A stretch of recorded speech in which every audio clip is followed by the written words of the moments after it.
Сұлу әйел еркектің соры демекші, келіншегі бірнеше еркекпен көңілдес болған деген атаққа қалып көрші-қолаңды шулатқан екен.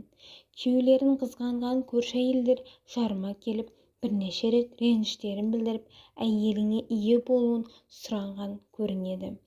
Әйелін өзге еркекпен өз көзімен көрмеген күйеуім жұрттың сөзіне сенбей жүрген екен. Әрине, ешкім де жан-жарын жамандыққа қимайды ғой. Алайда бір күні үйге әдейі ертерек келіп, жарының көрші жігітпен отырғанын көріп қалыпты. Осыдан кейін ауылды шулатып, сол көршіні әйелімен қоса сабапты. Әрине, мұндай сұмдыққа қай еркек шыдасын? Бір жағынан әлі де араларына бала бітпеген соң ойланбастан әлгі келіншекті үйінен қуып шығып ажырасуға арыз берген. Содан кейін бір жылдан соң мені кезіктіріп 4 айдан кейін жар болуға ұсыныс жасады.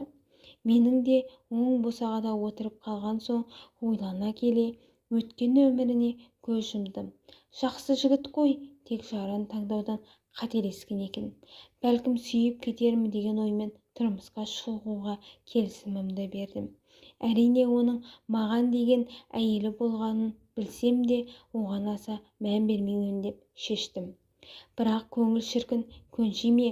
Отырып қалған қыз болсам да тұрмысқа шықпаған пәк қызбын ғой. Оның бұрын үйленгені, басқа әйелдің құшағында жатқаны есіме түссе тыныштық таппай кететінмін. Бірнеше айдан кейін күйеуіме деген сезімім расымен де ашыла бастағандай болды. Екеуміз ол жұмыстан келгенде сағынса құшақтаса көрісетін болдық. Мен расымен де оның жанында өзімді бақытты сезіндім. Ол да сондай сезімде деп ойлап жүрдім. Алайда қатты қателескен екенмін. Күні кеше ғана жұбайымның бұрынғы әйелімен қайтадан байланысып кездесіп жүргенін білдім. Ең сорақысы, оны маған әлгі әйелдің өзі келіп айтты. Онысымен мені өмірлерінен кетірмек болыпты. Ал менің өзімнің жүкті екенімді айтуға дайындалып жүргем. Мұндай жаңалықтан кейін қуанышты хабарымды оған қалай айтамын? Тіпті өмір сүргім келмей қалды. Күйеуім жұмыстан келген бетте оған көңілдесі барын білетінімді айттым.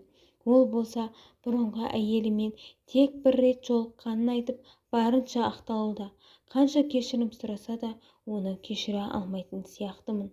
Бәрінен бұрын іштегі баламды аяймын.